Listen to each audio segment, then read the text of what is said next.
operating and capital budget, fiscal year 2009 third quarter review, and the April 2009 investment report.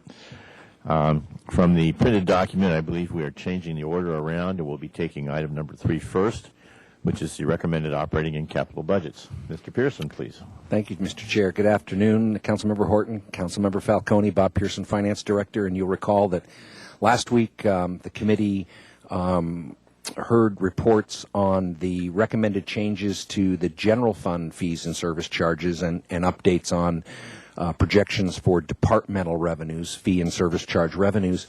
This week we have the second half of that presentation, which is for the enterprise fund fees and service charges. And with your permission, we have an order that we'd like to go through, and we'd like to begin with the solid waste fund. And Mr. Samario will give that presentation. All right, Bob, take it away. Thank you, Mr. Chair, members of the committee. Bob Samario, Assistant Finance Director, and I'm here to talk about the solid waste fees. And as you may know, we have basically a consolidated utility bill that includes water, wastewater, and trash. Each of those rates are set independently of one another. We'll be hearing from the Public Works folks on the water and wastewater rate proposals for next year. So I wanted to talk about the solid waste portion, and just to first point out that the solid waste rates are largely governed by our franchise agreements we have with Allied Waste and with Marburg. They are really made up of two components. There's the collection component, which represents 65% of the overall cost in the rates. And there's also the disposal component, which represents about 35% of the overall costs. No, sorry. And basically the way every year we make adjustments to those rates to the collection portion and disposal portion as follows. The first is to the collection portion. It's pursuant to the franchise agreement. It's adjusted each year by 65% of the CPI for a 12-month period that ends January. In this case, the CPI that is effective for next year is for the period ending January 2009, and it's adjusted by 65% of the CPI because, again, as above I indicated, the collection portion of the overall rates represents about 65% of the cost. For the 12-month ended January 2009, the CPI actually went down. It declined by almost 1%, so 0.646%. So for the collection portion of the rates, we are actually going to decrease them by 65% of that CPI amount, or 0.42%. So 65% of the rates are going to go down by 0.42% effective July 1, 2009. The other portion is the disposal portion. That's the cost that the haulers incur to take the material, the trash, to Tejiqua's landfill. It's the charge levied by the county. They operate Tejiqua's landfill. And we essentially reimburse the haulers for whatever they actually pay. So it's not really adjusted by any CPI. It's based on what the county does each year in raising their tipping fees. Next year, they're planning on raising the tipping fees by $4 per ton, which represents about $288,000 in additional cost to the haulers based on about 72,000 tons that are delivered pursuant to the franchise agreement. So that $288,000, we do is you spread that dollar amount over the rates, over the trash rates. All ratepayers are affected, and it represents about a 1.6% increase to those rates. So on a net basis, the rates for next year are going to actually go up by 1.2%. It's the 1.6 for the disposable portion going up, and 0.42 for the collection portion going down. So about a 1.2% increase overall. Next one. It's okay. Now, I do want to mention that, as you both are well aware, we are working right now on a proposed increase or adjustment to the rates in the business sector alone. They'll be effective sometime in the fall, either September or October. We're doing some public outreach right now to the businesses, but we had a rate study completed not too long ago, which will provide more incentives to the business sector to increase diversion. They are currently at the lowest diversion rate of all the sectors between multi-unit, residential, and business. They're about 14%, so we want to create more incentives. As you know, by way of background, we have a goal pursuant to the strategic plan of diverting 70% by 2010. Unofficially, we're about 68% currently, and so we think we can achieve that. As I indicated, the business sector has the lowest diversion rate, and they don't like to be called this, but they are, in a sense, the low-hanging fruit. We think that we have an opportunity there to increase diversion substantially with better rates and also implementing a food scraps program. And so the current rates, which do provide some financial incentives, are going to be adjusted so that they are, in fact, have more incentives. We just don't think they have been enough to cause the business sector to move. They've been pretty stagnant over the last 5 years or so. So for next fall, we are scheduling, we're proposing some new rates that will provide greater incentives. And as I indicated, we'll establish for the first time rates for a new food scraps recovery and composting program. And I suspect there's a question. Yeah, question. You had a meeting this morning, an outreach meeting with the business community. Can you tell me, because I've been to one of those outreach meetings, but can you tell me whether or not it was attended well? Ms. Falcone, there were probably 4 or 5 people there at today's meeting. We've had ranges of attendance from 1 to 10. So the outreach meetings have not been, at least in my opinion, not been well attended. But the people who are there have been impressed by what we've had to tell them. They're very interested and actually are looking forward to actually participating not only in the better rates, but also in the food scraps programs for those that were restaurants. And the people who have been in the room, could you say that they were, to some extent, representative of organizations that maybe they would go back and report to? I know that the meeting that I attended last week had to do, it was being filmed, and then it was going to be put up on the website and then downloadable by organizations that could then put it on their websites, right? That is correct. Or link to it. The people who have been in attendance, to answer your first question, they have been probably more of the leaders in the business sector, folks like the chairman of the downtown organization, the president of the Greater Santa Barbara Restaurant and Lodging Association, Steve Cushman, and those folks. So they are folks that we believe that can report back to their members. We've also made presentations, not just as part of the outreach, but separately or directly to those organizations. So they've heard, and a lot of their members have heard what we're proposing and some of the benefits, just not at the level of detail that we've been doing with these outreach meetings. And you're right, we have videotaped that. It should be on our website soon. Okay, good. Thank you. I have a follow-up question to that, Bob. As you know, I had lots of years on the DO, and I found that sometimes the only way to reach folks was to actually go out to their business. Sometimes they feel like they can't leave their business and come to a meeting.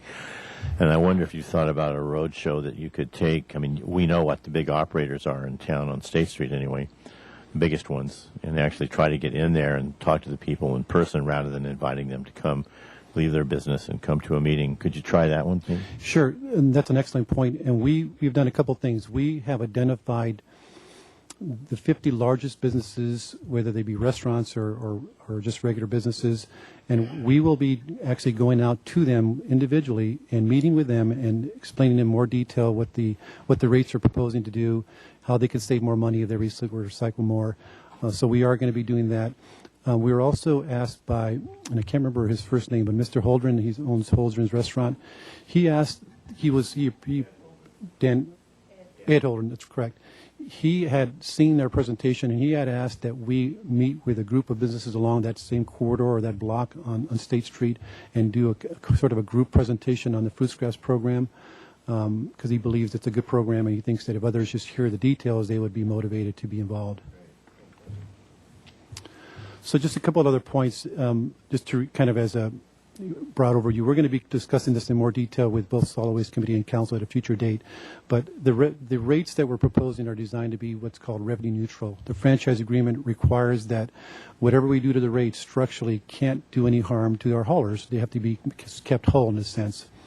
So they have been designed to do that. But because it's based on a lot of projections of what kind of diversion is going to occur next year, we could be off. And if we actually do better than we think, if our diversion projections that are built into the rates for next year come out better than we think, there will actually be a reduction in revenues because people are moving more to the cheaper containers than the more expensive trash containers. So there'll be a loss of revenues.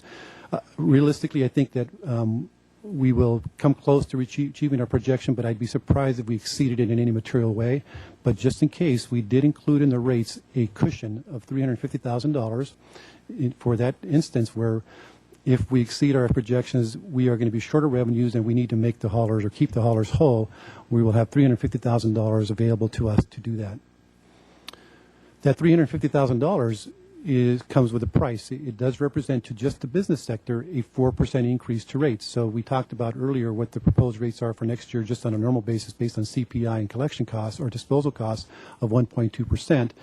So on top of that, if we were in fact to implement this cushion or the contingency of $350,000, it would add 4% into the cost, the rates for the businesses. But you're saying 3.8% over the 1.2. Or are you saying No, the it's an 1.2 addition- it's an- plus? in addition to the 4%, to the 1.2, an additional 4%. I have my doubts about that. Okay, I think that's and that's one of the things we want to make sure people understand. yeah. I think that's pushing it a bit. Yeah, I think it's a big number, but I think we have to remember that the rates as they're structured will provide far more opportunities for people to save money on their trash rates. That may be the case, but the times are such that businesses are generally off, and I can see the 1.2%, but I mean, I do get out and talk to the folks in business, and I know that most people are at best hanging on with even figures not going up. So I'm just not sure it's a time for that. That's just me speaking here. Sure. And as I mentioned, we are doing an extensive amount of public outreach. As Councilmember Falcone indicated, we are doing presentations with outreach forums, but we have done presentations specific to the groups of the DO, the Chamber of Commerce, etc. And we have the public forums. We do have a website that we created where people can go online and learn about the new rates and actually calculate on their own what their rates would be under the new proposal and how they can save money by changing out some of their more expensive trash containers to recycling containers. And so we think that's going to be helpful. And then we did send out a letter to each of the businesses explaining to them about the forms, but also explaining to them about the proposed rate adjustments that will be coming this fall. Did you have a return receipt requested on that? No. Again, sometimes the mail is opened by folks that aren't too aware of what's in that mail. And a matter of this level here, I think we need to be really careful that we get the message out. Right. I agree. No. And just, again, I want to remind everybody that these are scheduled to be implemented sometime in September or October in the fall. The other is July 1, 2009. The other rates, 1.2 that I just talked about, the normal CPI adjustments, those will be effective July 1. So unless there are any questions, that completes my presentation. I just have a comment, and it's sort of global here. I appreciate that you're going to get us the handouts, and that's fine. We can get those a little later. But if anybody else has handouts for us, I hope that you have copies, because it's hard to remember when these things, when we leave the room. It's nice to have the information that we can put in our budget books to go along with the other information. So thank you. Thank you.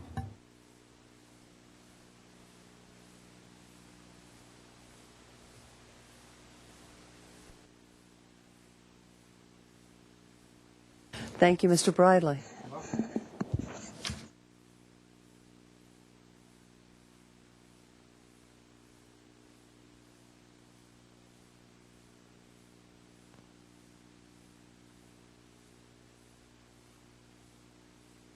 Mr. Chair, we're going to get copies right now for the solid waste one. Fine. Thank you. Oh, thank you. That's not necessary. No, Later no. would be fine, but Easily done. thank you. Okay. Waterfront Department. Mr. Bridley. Mr. Chair, members of the committee, this afternoon I'm going to basically cover the revenue projections, what we anticipate for our enterprise fund, and then also go through the individual fee adjustments that we're proposing for FY10. Just as a reminder where our enterprise fund gets most of its overall revenue. Property management, which is our business lease revenue, is about 36%, just over $4 million annually. A little bit of interest earnings, and probably less so next year than in most years. About 1% of our total. Parking services, just over $2.1 million, about 20% of our overall revenue. Marina management, our largest source of revenue overall, about 42%, just about $5 million.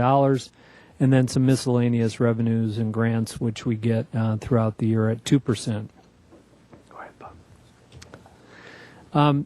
John, sorry, can I ask, in marina management, could you just give us the 3 top sectors? I mean, I assume slip fees Slip is in fees there. is number 1. Visitor slip fees would be number 2, and slip transfer fees would be 3. Okay, thank you.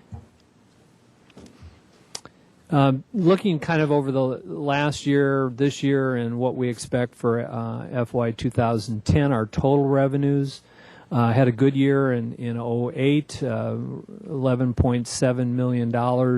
Had a good, strong finish to the year. 09, unfortunately, we do not expect to make our budget projected revenues. Our budget was $11.5 million. And we're anticipating to come in around 11 million, 1 or 2, although our third quarter revenues, which you will see, have increased. So I think that gap will be more like $250,000 by the end of the year under projected revenues. And then with our fee adjustments, which I'm going to go through next, we hope to bring our bring our total revenues up to about the same as our budget for 2009 at just over 11.5 million. These are the individual fee adjustments that we're proposing. Our hourly parking fee is currently at $1.50 per hour. We propose to raise that to $2. Our wharf parking fee is $2. We would increase that by 50 cents. The wharf has to be higher than the off-site parking lot, so commensurate would be a 50% increase or 50 cent increase there. Honor fee lots are currently at $2 for 3 hours. We would propose to increase that to $3 for 3 hours. Our slip transfer fee would go up by $25 per lineal foot, except for the smaller slips at 20 foot at the 20-foot range. Our slip fee is proposed to go up by 4%. Our visitor slip fee, these are for the overnight transient boats, would go up substantially this year from 60 cents to 90 cents per lineal foot per night. However, we believe that is still below the market. Ventura, Channel Islands are $1 or $1.50 per foot per night, so we'd still be substantially below. But for our commercial fishing vessels, we're only proposing to increase that 10 cents per lineal foot from 60 cents to 70 cents, as many of our commercial fishing vessels use our transient slips for their business. Question, John? John, I have a couple of questions on that Sure. slide, if you would.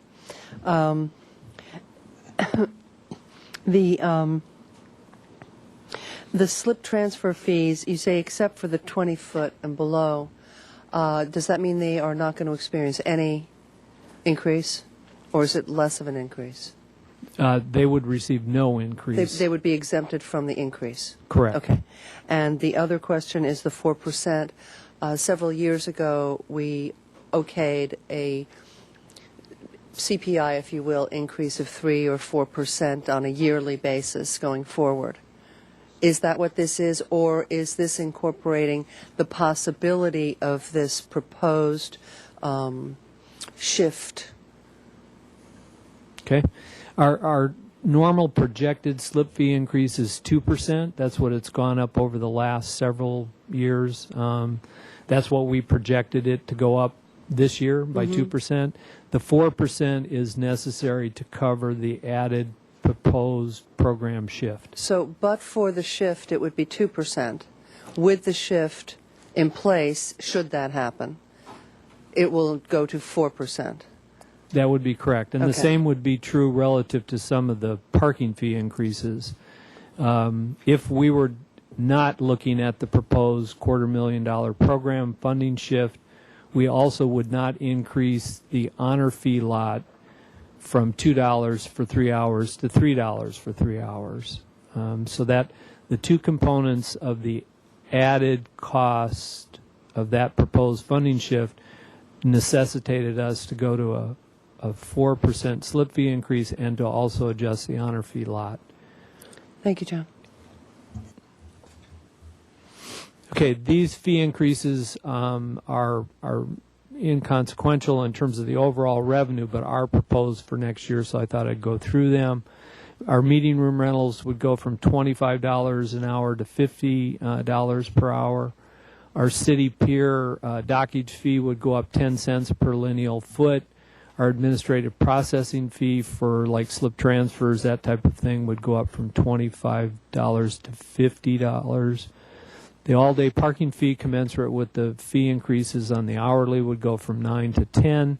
The all-day trailer parking fee, this is for the public launch ramp area, would go from 6 to 8. And the yearly BAP, that's the business activity permit charter, would go from 100 to 250. We only have 12 of those in the harbor. It may seem a lot, but it's not a substantial Can you explain the increase. meeting room? Where are the meeting rooms, and can you explain the BAP and what you're talking about there a little bit? Sure. Meeting rooms are a variety of different locations. We have a community meeting room in the back of the Waterfront Center building where the Maritime Museum is, small meeting room that's used by many of the community, both the Sailing Club, the Maritime Museum, that type of thing. Then our main source of use is the Marine Center classroom, which is on the second floor of the 117 building above where the yacht club or the yacht brokers are. And then the third one is in our actual office where we have a small meeting room in the back. For the groups that meet there, have they been asked to comment on this? Oh, yes, this has gone to the Harbor Commission, and all the proposed users were given notice of the fee changes. The good news is if you're a non-profit harbor ocean dependent user group, you don't pay a fee anyway. These are for basically people that are renting the space for use. That's what I was looking for. Thanks, John. I'm sorry. And then the second question on the BAP, the business activity permit, this is for what you call six-pack charter operators. We have 12 of those in the harbor. You have to be a licensed Coast Guard captain. Six-pack means you can carry no more than 6 individuals, and you can actually take out people for charter. And the only fee they pay to the department to do that is the $100 annual fee. We're proposing to increase that to $250. Mr. Chair, I'm sorry, John, not to beat a dead horse here, but are these fee increases, are they related at all to the proposed shift? No, these None of these are. These are inconsequential in terms of overall total revenues. Okay, thank you. Now, put it into perspective, the hourly parking fee going from $1.50 to $2 could generate approximately $223,000 annually. The last time we increased the hourly parking fee was about 6 years ago, 6 years ago. Same thing with the wharf parking fee, generate about $50,000 annually. The honor fee lots would generate an additional $75,000. And the visitor slip fee, you can see, would be a substantial increase. I put a subtotal on this because if you look at this in perspective, the visitors to the harbor, although I can't say residents don't park in our parking lots or use that or put boats in the harbor, is over $500,000 in fee increases, where the slip transfer fee increase of $25 per lineal foot would generate $50,000. The reason we expect that to be low is that currently boats aren't selling and slips aren't transferring. The 4% slip fee, put it into context, a 1% is about $35,000. That's all. So 4 gets you up to about $140,000 annually. Total fee increases for our department is projected to be over $700,000 for next year. Substantial change in revenue needed next year.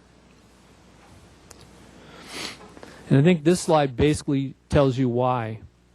If you look at our property management from 09 to 010, we're expecting basically flat revenues, slight dip in total revenues from our businesses next year, going from 4.2 to 4.1 or basically flat Financial management, obviously, all know that interest on money earned is significantly less, so we'll be dropping in revenue there.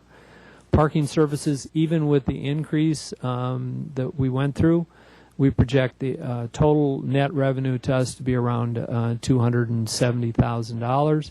And marina management, even with the increases in slip fees and with the transfer fee and with the visitor fees, still will be less than what we've typically earned because boats aren't selling and slips aren't transferring. And slip transfer fees are typically around $650,000 annually to us. And then other revenue, fairly minor, but we do expect some grants, and with all those other miscellaneous revenues, we'll have some added source of funding. So overall, I'd say we're looking at flat revenues from 09 to 010, even with $700,000 adjustments in fees.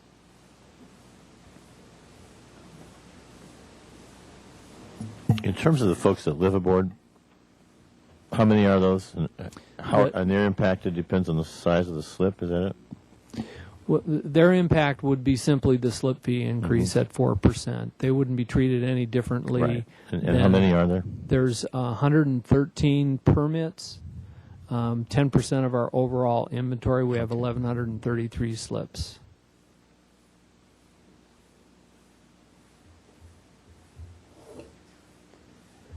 Any further questions, Ms. Falcone? Thank you, John. You're welcome. So I think she's next. But I can if you want me to.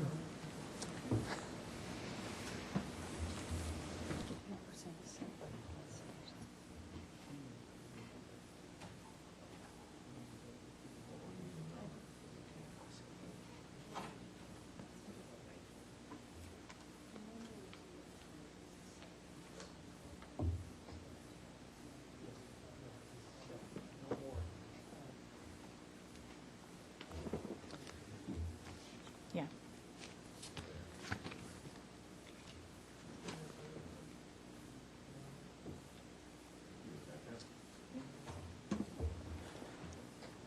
Good afternoon, Mr. Chair. All right. Rebecca, please proceed. Thank you. Good afternoon, Mr. Chair and committee member. Today I'm going to cover the Water Resources Divisions, which is our water fund and our wastewater fund. And we have two basic increases that we're bringing to you. The first is our rate increase. We have had a 10-year look ahead, essentially, to look at what our anticipated costs will be and what kind of revenues we need to keep up with those costs. And then the second portion is our buy-in fees, and that's basically people with new construction reimbursing the water fund or the wastewater fund for the costs of building the capacity so that it'll be ready for them when they come along and need it. So, in the water fund, we have a planned 3.5% rate increase. That rate increase largely goes to offset our needs for increased capital expenditure and investment. Water has had an awful lot of capital expenditures in the last few years, and we're looking at some substantial expenditures driven by regulation in the next couple of years. We had a $20 million project to upgrade Cater, a $20 million project to bury the reservoirs at Sheffield, and now we're looking at probably a $20 million project for ozone, and then about a $6 million project to rehabilitate our groundwater treatment plant. And so the rate increases in this fund are really driven by our capital needs. Ms. Bjork, can I just get it on the record that all of these regulatory hoops that we have to jump through, and it may be well and good that we have clean water and all of the, however, these are basically unfunded mandates that come from the state. Is that not correct? That's correct. They are. Okay. Thank you, legislature. And the second one is our planned increase to our utility buy-in rate. And we are suggesting or recommending a substantial change in the way we do that. Historically, we had charged people their percentage of the depreciated value of the asset they were buying into. And we believe that under reimburses the people who've bought and paid for the facility, waiting for additional people to come and take up the additional capacity. In terms of what this means to our ratepayers, this slide shows our current rate. We're on the bottom there at $59.31. This is our average household for water. with 1,200 cubic feet of water, which is that's a pretty typical for a single family residence. We're proposing to go up about $2 a month to $61.39, and you can see that we're a little below our neighboring districts, but we're pretty comparable, really. And this is our proposed change in buy-in fees, and we are very low currently compared to our neighboring districts, and I think that's because of the way we've been calculating that fee, and I believe the $5,599 is much more representative of what the value of our asset really is, and a reasonable expectation for new construction or increased capacity to that system. And you can see that, again, we're still comparable to our neighboring agencies. Can you define increased capacity? For example, if a home would add a bathroom, is that increased capacity? It's increased capacity if they need to upsize their meter. And so we would give them credit for their meter, and they'd pay a portion of this. If they went from a 5/8 inch to a 1 inch meter, there would be an increased capacity charge, but it wouldn't be the full amount. And this is our history of rate increases, and you can see that we were fairly flat for a period of time there.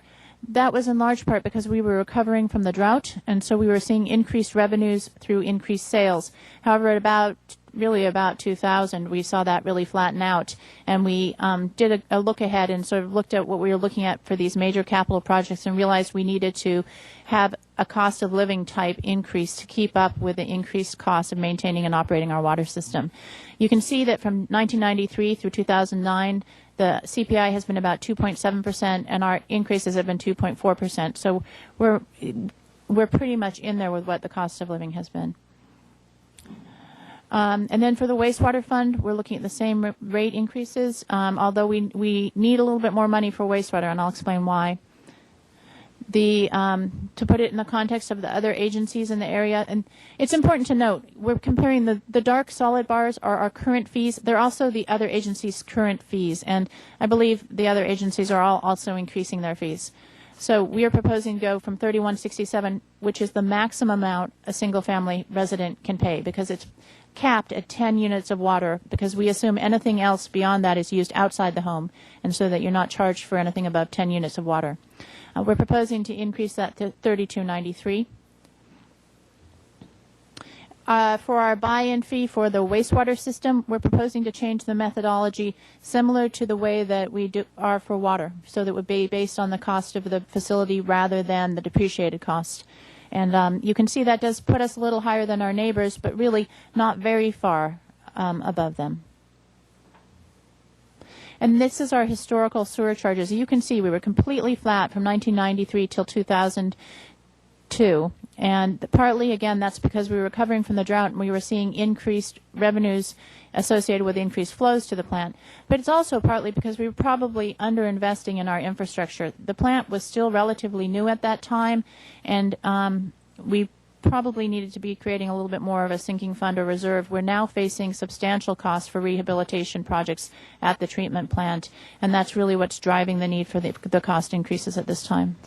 In terms of the total fire rebuilds, do we know how many houses are in the city limits? I know there was about 10 in the recent. For the Hasesita fire, my understanding is there were 5. Only 5. And then for the last fire, previous? I It don't seems like it was a large. 150 in the city. Okay, so 155 then. And do we have any experience if all those will be needing larger meters? If they're rebuilding in kind, they shouldn't need a larger meter. In kind? Yes. So it's only if they wanted to increase the size of their house. Okay. And, a 5/8 or a 1 inch meter is pretty typical for most homes. And then I just wanted to show, and I need to say this is pretty coincidental, but you can see that if you combine our water and wastewater increases from 93 to 2009, we are matching the CPA over that same period. It's good that it does, but that's really not what's driving our rate increases. We aren't doing it to keep up with CPA. We're doing it to manage our system as cost effectively as we can and yet avoid deferred maintenance. And so if you have any questions.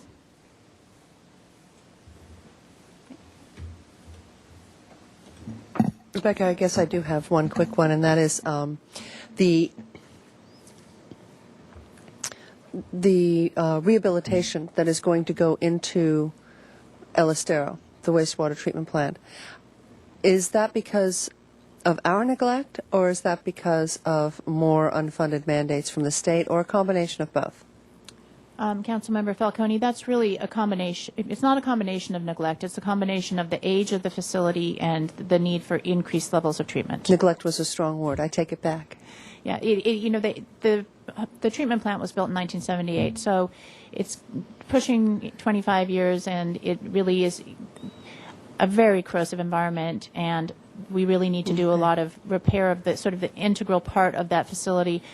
In addition, there have been changes to regulations to make it much more stringent to operate that plant. Violations from the plant are subject to mandatory penalties, and that has the effect of really tightening it up and making us have to do things in a slightly different manner and make some process changes that we wouldn't have had to do otherwise. And those are unfunded mandates from the state, That's again? correct. Okay, thank you.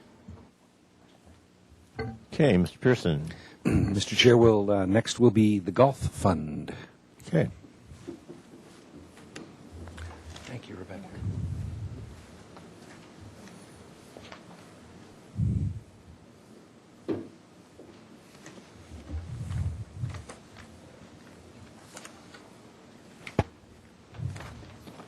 Hello, committee members. I'm Scott McGregor from Parks and Recreation. I'll be presenting the Golf Fund to you today. Thank you, Scott. Just have 2 handouts. So to just recap, the Golf Fund is not proposing any fee increases for the coming year due to a couple considerations. One is the economy, in that we're marketing ourselves as the value course. And the other part is to take into consideration a large construction project, reconstructing greens. There's a creeks improved stormwater project going on the golf course. So for those reasons, we decided to come in with a very conservative estimate for revenues of $1.8 million for greens fees. And in order to make up that revenue shortfall, we've cut expenditures accordingly. And if you go to the next one. And it includes, everything's driven from rounds, how many rounds we think people are going to golf. And we made a conservative estimate based on this year's expected shortfall of rounds of about 3%. People are just playing less golf nationally. It's not as mandatory as things like eating and clothing, so it's a luxury. So we're good point. So we're conservatively projecting a decrease of 4.5% for next year. And what the handout that I gave you, the multi-year forecast, takes a look over the next 5 years. A little hard to see on the overhead. But the idea is, as revenues continue to decrease, this trend continues, and expenses, salaries, supplies, they continue to go up. We have to take into consideration at some point there has to be some sort of structural change in the way the golf course is run. So we have plans on how to balance the budget this year and strategies for increasing the number of golfers, but if we don't see an increasing trend, then some structural change will have to be made, higher fees or a different system. And that's all I had. Do you have any questions? You're, like most of our agencies, most of your expenses and salaries and benefits, so there's not a lot of wiggle room in there. And to what extent do you think the decrease in golfing rounds will pick up when the economy responds in a year or two? Do you think you're expecting a rebound, or is it a national trend? I recall that tennis started down and just kept going down. Yes, thank you, Chairman. The trend that we saw last year nationally in golf seems to be slowing. The most recent numbers show that it's leveling off. So I think what happened was there was a lot of popularity, the Tiger Woods hype, and then a lot of golf courses were built, spread the business very thin. And so now that's starting to level out. And what we've seen actually recently is people are moving toward more value courses. So the public courses are getting more play. the resort courses aren't. And a lot of the resort courses, their business is driven by conventions, corporate. Do you have any sense of our local area here, what the percentage of play is on the various courses? Yes, Chairman. We just did a recent survey where our pro here, Chris Tellerico, contacted other pros and talked to them to whatever extent they were willing to share what was going on with their business. But it didn't seem like the decrease countywide in the competition courses is much greater than what we've experienced here at the municipal course. What percentage of the play, I don't know if it's possible to judge this, is at our public courses versus the private ones in the area here? Like, are you 20%, or do you have any idea? In terms of the number of rounds? Yeah. So our course is usually playing around 70,000 rounds, and that's very high compared to private courses, which are hovering around 20,000 rounds. So, Great. Thank you. No further questions, and we'll move on. Ms. Falcone? No, I just have a comment that I think that the strategy of not raising fees and marketing as a value course, if you will, it's a heck of a good golf course, and so it's not as though people are having to step down all that much from some of the more local private courses. So I think that that's a good strategy, because although you say it's not as vital as eating and clothing, I would think that there are some out there who will disagree with you on that and need a place to go to get their fix, so to get their rounds in. So I think it's a good strategy, and I hope that the Creeks Restoration Project doesn't cause you too much grief in this difficult time. So hopefully we can all work together on that to accomplish those goals. And is Glen Annie still closing? I'm not sure. we're not sure. We're about not. that None either. of us are sure. We're going to continue on our same track, but it would be we'd definitely pick up a lot of business. And has Sandpiper gotten their permits for the improvements they want? I'll not ask our yet. Golf course manager, Mark. No. That's the city of Goleta. Okay. All right. Thank you. Thank you. Mr. Chair, next we will move to downtown parking. Great. Thank you. I see Mr. Allen in the background there. Browning?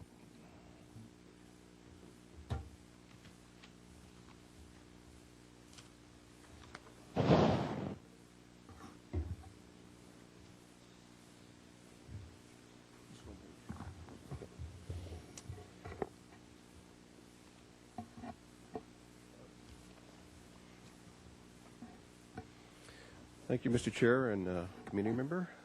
Brown Allen, the Transportation Manager. I'll be real quick, real brief. The downtown parking program, we're only looking at making adjustments in two areas. One is in the monthly parking rates that we charge for permit holders in some of our parking lots, and the other is for the residential permit parking. In terms of the monthly rates, this went before the Downtown Parking Committee on February 12th. They did have a lot of discussion about whether or not we should make this adjustment because of the economy, and did take action to recommend to the council that we make the changes. So if we look at the first line, it's lots number 3, 4, 5, and 8, changing the rate from $130 a month to $140 a month. And parking lot number 10, which is the Ortega lot, from $125 to $130. We also have a restricted area in lot 10, which is the bottom level. Again, changing that from $75 to $80 a month. Lot 2, from $85 to $90, and those people who come in and they want a new permit because they lost it, we'll charge them $20 instead of $10. And the two commuter lots from $30 to $40 for the Carrillo lot and the Coda lot from $40 to $50. We'll probably see the biggest increase in terms of revenue in the two commuter lots. We oversubscribe those lots, but there is people can always find a space in those lots. Overall, with the adjustment we're recommending for the monthly parking, we're not looking at a substantial amount increase in revenue. Last time we made an adjustment was about 6 years ago for the monthly permits. So just trying to stay up with the time. The parking committee said every 5 or 6 years take a look at it. So we're doing it at this point in time. Approximately $10,000 to $20,000, but we might see some drop off on the subscribership because of the rate increase. But the economy take a close look at it, and at mid-cycle we can maybe adjust our revenue projections. The residential permit parking, that went before the parking committee last week based on a request from the subcommittee of the Downtown Parking Committee, raising the permit from $15 per year permit to $20 per year per permit, and that's for those residents who are part of the residential permit parking program, so they can either park in an area where there's permit-only parking for the residents, or in areas like in the downtown or the waterfront where there's time limit parking, where they can park on the street and be exempt from the 90-minute or 75-minute parking, but they still have to move the car for street sweeping purposes. You know, we don't really anticipate seeing a large increase in that area. The whole purpose of that permit is basically cover our costs for administering that program. And those are the only recommendations we're doing at this time. We raised the hourly rates 3 years ago. We're not proposing making adjustments to those for Two questions or comments. One, I just spent about a week in Portland, and these rates look very low to me from what I saw up there.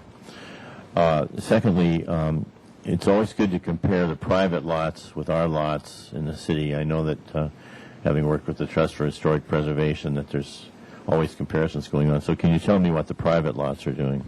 Well, the private lots look to the downtown parking program to see what we do for our rates, and they benchmark their rates based on what we're doing in the downtown parking program.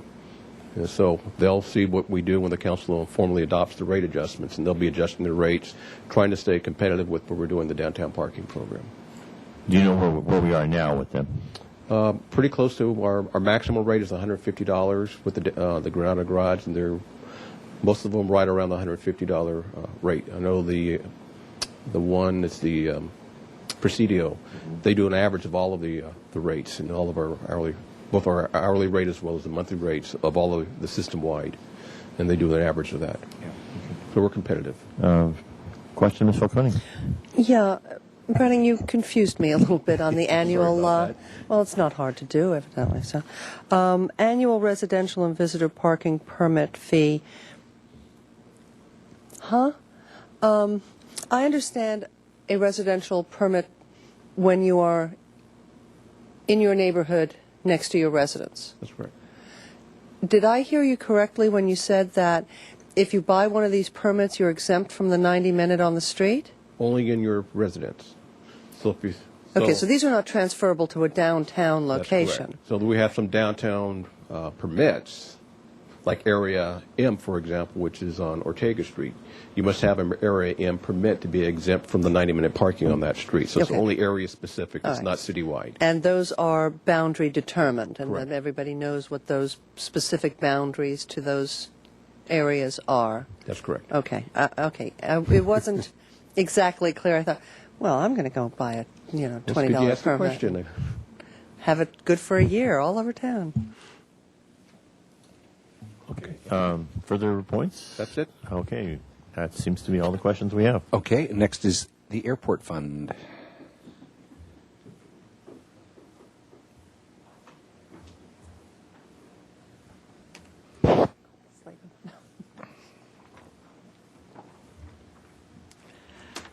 Good afternoon, committee members. Karen Ramsdell, the airport director. I thought I'd start with our budget strategy to kind of emphasize that we're using multiple ways to address our budget for the next year in addition to enhancing revenue. We do have one proposed fee adjustment, and you can go on to the next. I did want to mention that our revenues we're projecting to be down about $270,000 over revenue expected for 2009, and mostly that's due to the state of the economy, real estate, since we have a large property management function, as well as a change in aircraft in flights by the airlines, and our passenger count is down about 12% for the first 4 months of this year. So we're building that into our budget for 2010. We're proposing a parking fee adjustment. Our parking revenue accounts for about 8% of our total revenue, so it's an important revenue source. About 10 years ago, Airport Commission recommended to City Council during the budget presentation that the airport adjusts its parking revenues about every 2 years. Up until that time, we had waited a long time, and it was a big jump in parking fee increases. Our last increase was in August of 2007. When we adjust rates, we survey airports. We tend to benchmark pretty much the same airports every time. We did Monterey, Palm Springs, Burbank, Long Beach, and Ontario. We tried to get some about our size, some a little bit bigger, maybe a little bit smaller to kind of get the range.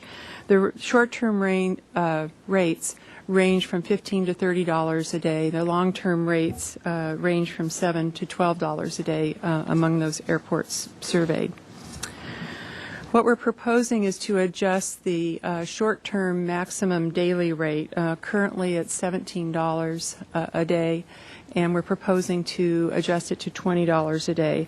And there's a couple of reasons for doing that. One is to increase revenue somewhat, but also to move some of the parkers who park long-term in the short-term lot to encourage them to park in the long-term lot, freeing up space for truly short-term parkers. Our long-term maximum daily rate is currently $9 a day, and we're not proposing any change in that. However, we are proposing to eliminate, right now if you park for 7 days, you only pay for 5. And we're proposing to eliminate that, and that will generate a little bit of extra revenue. About 67% of our parkers park from 1 to 5 days. So really the extra 2 days that they were giving free was more of a promotional kind of a perception that they were getting a deal. Really, a minority of parkers really got to take advantage of that. And we project that we'll generate about $65,000 a year in additional revenue. And If you're done with the parking, I have a question on parking. sure. Okay, Karen, I know that this is one of a handful, if that many, lots that we own but don't manage. In these times, is that equation of contracting out as opposed to us managing our own lots as we do with the vast majority of the lots that we own, is that still cost effective, or have you rethought it at all? Because why would we pay a management company when we operate all the other parking lots except for the Paseo Nuevo and maybe another one or two I can't think of right now? Talk to me about your thinking a little bit on that. Well, we put the parking operation, we put out a request for proposal, and it's probably been 7 or 8 years ago now. Right. And the city did submit a proposal, and the one that was selected, which was AMPCO, was less than the city. So it was more cost effective for us to have AMPCO operate our lot. 8 years ago. Yeah, well, we put it out again. We'll do it again when we open the new terminal, and the city will have an opportunity again to participate. But generally, the management... But that's not for 2 years. Right. But generally, the management fee is very low. It's a very different type of parking than parking downtown, where it's just two different kinds of operations. So far, we feel it's more cost-effective for us to go with the management. Are we on a year-by-year contract with these folks, or is it a term? It was a term agreement. And we can't get into it for another couple of years? Is Right. that what you're saying? Okay, thank you. Any other questions? I think that's Thank it. you very Thank you. much. And then, Mr. Chair, Councilmember Falcone, we have one more presentation, and that is actually a general fund department that we weren't able to present to you last week, and so we have today joining the enterprise fund. That's why Frank was here. You guys were a little busy last week, is that it? Yes, is Deputy Chief Mannix of the Police Department. All right, Captain Mannix, proceed.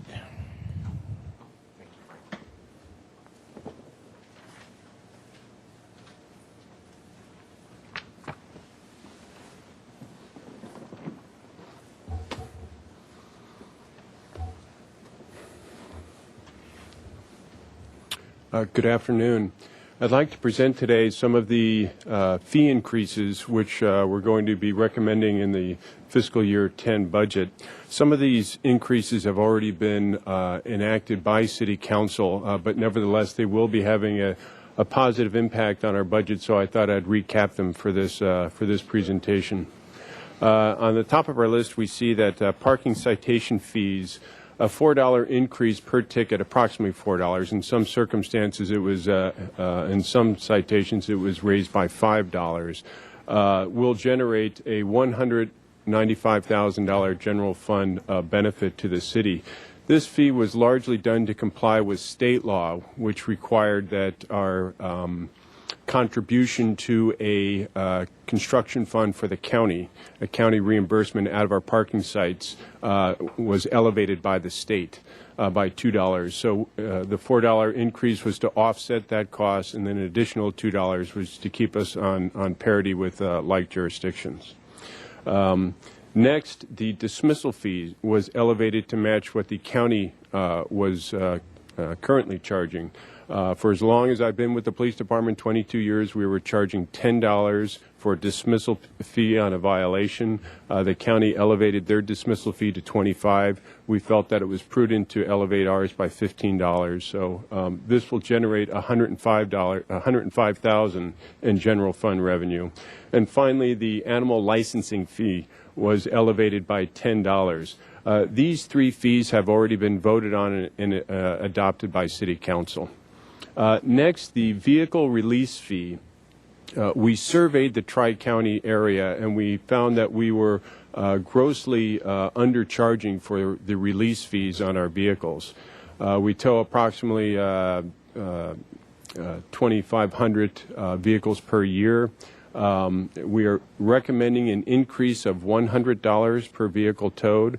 For example, when a drunk driver is arrested, part of the arresting procedures is that his or her vehicle is towed. It's stored until they're released from jail, and then they come to the police department to recover their vehicle. By elevating our release fees to be approximately the average of what other Tri-County jurisdictions are charging, we anticipate that we'll generate $275,000 in general fund revenue. And then lastly, I'd like to talk about the grant funding that the police department is actively pursuing. We've already been announced for an award of $265,000 through the Byrne grant. Although we haven't received this money yet, we've been told that the money's been earmarked for our agency, and we're anticipating the release of those funds. What is that grant, Frank? That's a grant from the federal government through a Byrne, I can't remember the full name of the grant. Byrne, thank you, Byrne Justice Assistance Grant. Largely that money is to be spent at the department's discretion. We've earmarked those funds to offset the elimination of a police officer position. So that $265,000 consists of the grant award plus an additional $77,000 in administration fees that we're allowed to charge. Is that a new grant for you? We've received grants of this type in the past, but this would be a new one for this year. Next, we've also pursued a competitive grant for the COPS funding program, which is part of the stimulus package. And we anticipate an award of approximately $509,000. However, this is a competitive grant process. Many jurisdictions are submitting for this grant. We are cautiously optimistic as we've received this funding in the past for the same type of grant. However, we will not know for sure until the announcement date of September 30th. Those are the major revenue sources which will be impacting our FY10 budget to the amount of $1.375 million. Are there any questions? I don't have any questions, Mr. Coney. Thank you, Frank. Thank you. Thank you, Frank. Mr. Chair, Councilmember Falcone, that concludes the budget item. And with your permission, we will move along to item number 2 on your agenda, which is the third quarter budget review. And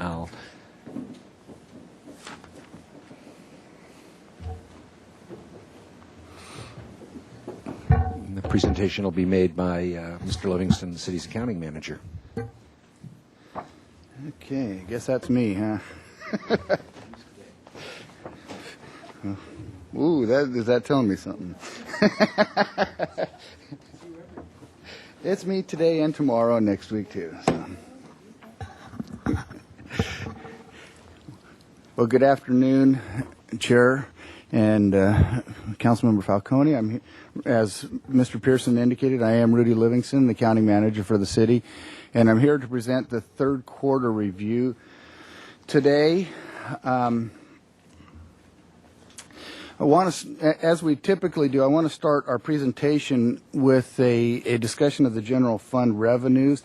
However, staff has discussed general fund revenues in detail with Finance Committee and Council many times over the past several weeks and even months, and because of these many recent briefings, I will only present a general overview of the general fund revenues at this point in time.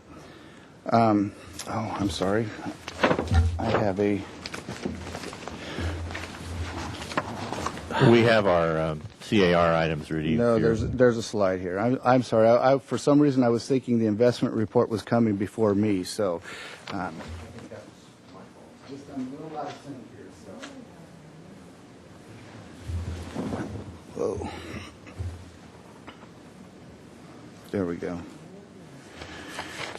Okay.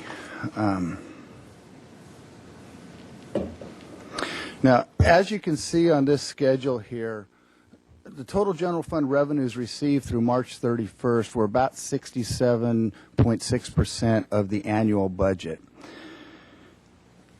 If we compare that to our three-year average for this point in time, over the past 3 years, we'd received approximately 69%. So we're about 1.8% behind what we normally receive through the first 9 months of the year. Now, the annual budget that you see up there says mid-year amended budget. That includes the $1.1 million net budgeted revenues that we decreased at mid-year. Remember, we had various items in here where we reduced some of the sales tax revenues, but we also offset them with increases to various of the various non-departmental revenues. So we ended up with a net $1.1 million decrease in budgeted revenues. Those are reflected in that mid-year amended budget column. Now, revenues have continued to decline over the past several months, and at this time, staff is projecting that we'll end the year approximately $855,000 under the annual budget. Now, a more detailed discussion is included in the attachment to the agenda report, and I'd be happy to answer any questions that you have, but if there are no questions, we'll move forward to the general fund expenditures. Okay. Proceed. Before discussing the detailed general fund expenditures, I want to mention two items that affect the comparisons that we're doing here. First of all, we have the year-to-date budget column, which is calculated at 75% of the year to coincide with the amount of time that has elapsed this year. So that is a straight line number there. And this actually ties into my second item that I need to discuss with you. The general fund expenditures include a temporary positive variance of approximately $1.6 million for salary and benefit expenditures at March 31st. And the reason for that is the city employees are paid every 2 weeks, so we have 26 pay periods during the year. Through the first 9 months, only 73% of those pay periods occurred compared to the 75% of months elapsed. This temporary variance was resolved in April when we ended up with 3 pay periods. So throughout the remainder of this year, we'll end up with we're right back on track as of April. So we'll have 2 pay periods in each one of the remaining months of the year. Other savings in payroll and benefits in the general fund have occurred due to positions that have not been able to be filled and also positions that have not been filled due to the city's hiring freeze.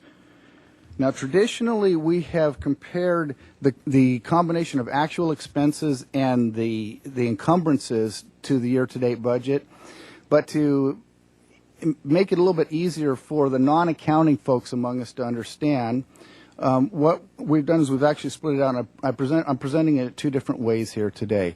The first schedule that we're looking at here actually includes only the actual expenditures to date through March 31st. It does not include any encumbrances in that number.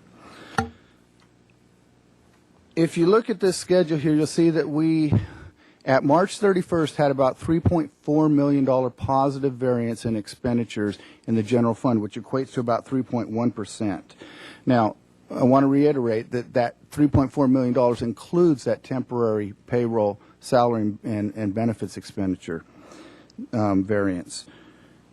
Now, all departments are within their budgetary limits at this point in time, as you can see there. However, we'll notice that the police department is very close to what their year-to-date budget amount is, at barely a savings of 0.1%. We'll go ahead and switch to the next schedule there, Bob, if you wouldn't mind. The next schedule that you see presents the traditional format that we have been presenting, where we incorporate the encumbrances into the calculation.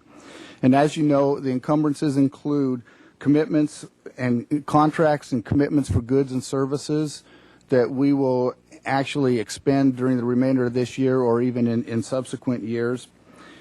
If we include the encumbrances, we end up with a $1.9 million favorable variance at March 31st.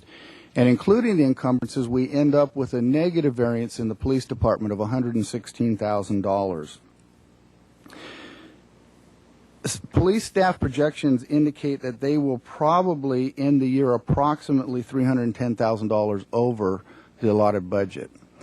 And the reason for this is primarily the overhiring that has occurred this year as directed by council, and also some projects that were, some programs that were funded to increase the police presence throughout the city. Now, the police department staff is anticipating that there will be an additional $280,000 positive revenue variance, so the net will be about a $30,000 negative. They're going to continue to monitor expenditures throughout the remainder of the year, and once we get closer to the end of the year, we will, if necessary, we'll bring to you a request for supplemental appropriations for the police department. Fire department expenditures and encumbrances were under budget, but only 0.9%, so they are very close. But as of March 31st, they were projecting that they would finish the year within their budgetary limits. Mr. Chair, thank you. For accounting purposes at sums at these sorts of levels, how would you describe a $30,000 variance in the scheme of things? A big deal, not a big deal, a net wash? How would you describe that? I guess that depends on what perspective you're looking at it from, because we have to meet our appropriation legally adopted budgets. It is a big deal, but in the overall scheme of things, as you indicate, $30,000 on, what is our budget? $33 million budget is 1%. Peanuts. Yeah, it's peanuts. Infinitesimal, Yes. says the finance director. Yes. But Thank you. I would also concur with Mr. Livingston that this, in a way, it's a pass-fail because we have to end. So as Sure. Mr. Livingston says, we would bring you a supplemental appropriation in June if it's deemed Absolutely, necessary. no, But I understand what, 30,000 on 33 million is what, 1/10 of 1% or even less, I think. 1/10 of 1%. Yeah, it's 1/10. Okay. so All right. Very small. And as far as fire, you just said that they project that they're going to come within budget, but that was before last week. Yes. Now, what does last week do to that conclusion that was reached last month? And that is a very good question, and I have a good answer, I think. Oh, good. Actually, because this is a natural disaster that we've had, as in keeping with past practices, we have set up a separate disaster fund outside of the general fund to account for the expenditures that we have made and also for the reimbursements that we expect. We expect a significant amount of this out-of-pocket costs to be reimbursed by the feds and by the state. 75%. Yes, and even in some cases up to 93%. Oh, terrific. So the calculations for the fire activity for last week will be done separately and apart from this budgetary line item, if you will, and the normal course of operations at the fire department. Is that fair to say? That is correct. Okay, yes. thanks. Yes. Okay. Mr. Chair, did you have a No, question? I just had a couple of specific questions. Okay. What- Whenever you're ready, the only one I had one other point to make during the presentation for the general fund expenditures, and that will probably lead into some of the questions that you have here also. But we know that we have declining revenues and that we're not going to meet our revenue targets. And so in order to offset that, the city departments have been given, or the general fund departments have been given a revenue reduction target that they will need to meet through the remainder of this fiscal year to offset those. The total of that reduction target is $3.5 million for the general fund. Mm-hmm. Now, this is not 100% expenditure reductions. This includes expenditure reductions as well as any revenues that may come in excess of the departmental revenue budgets, as we discussed with the police department a few minutes ago. So that is and staff department staff has been given the responsibility to monitor their own budgets throughout the remainder of the year and come up with these savings. So. And that's all that I had to present on general fund expenditures, so I'll be happy. Okay, we'll continue with those in a moment. Mr. Chairman, I just want to follow up on Mr. Livingston's comment about the $3.5 million general fund expenditure savings target. Normally through the fiscal year, we would average about $1.5 million under budget.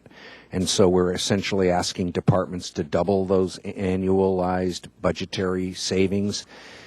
And although I know the departments are well aware of the goal and the target, and we're making every effort to meet that target, that $3.5 million target, certain things do turn out to be beyond our control, and we'll do the best we can. But I can't today guarantee you or anyone else that when the dust settles on fiscal year 09, that we will have achieved that full $3.5 million. Mr.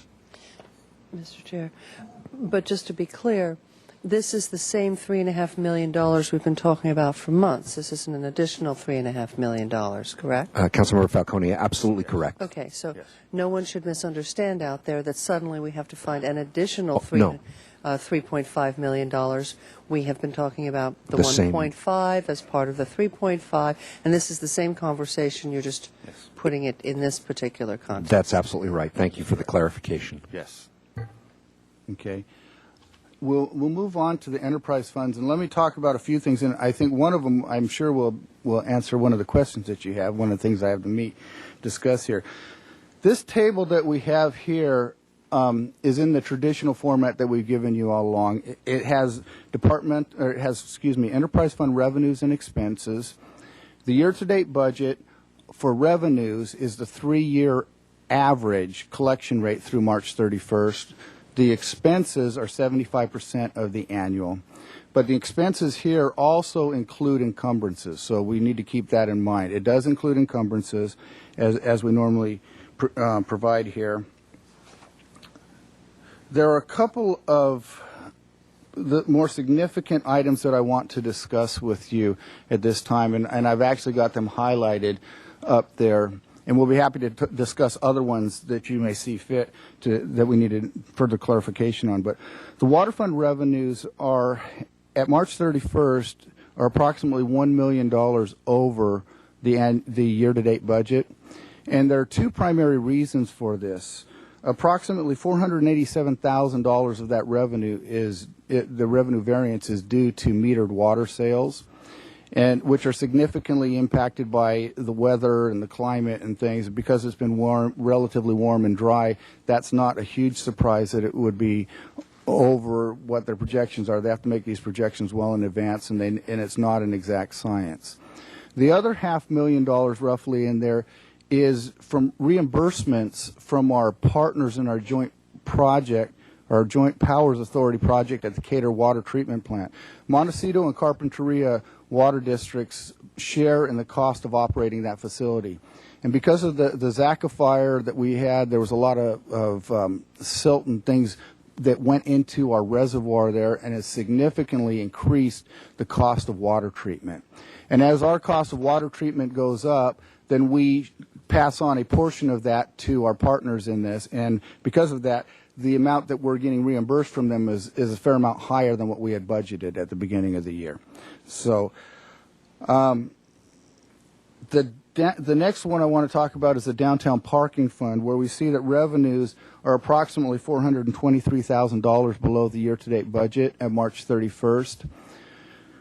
This is almost entirely due to hourly parking revenues.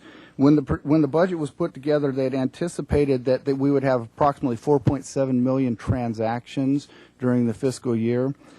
It appears that we may be up to 600,000 less transactions throughout the year than they had originally anticipated. And this revenue shortfall will be offset by expense savings in the fund, and which comes to the next question here. And Roger, go ahead, Mr. Chair.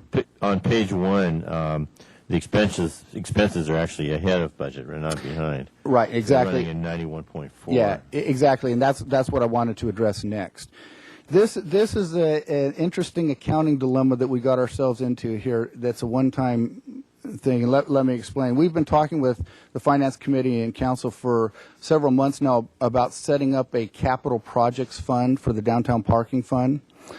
And we're in the process of doing that. And as of March 31st, we had transferred out the budgets, the expense budgets, and also the actual expenses related to the capital projects.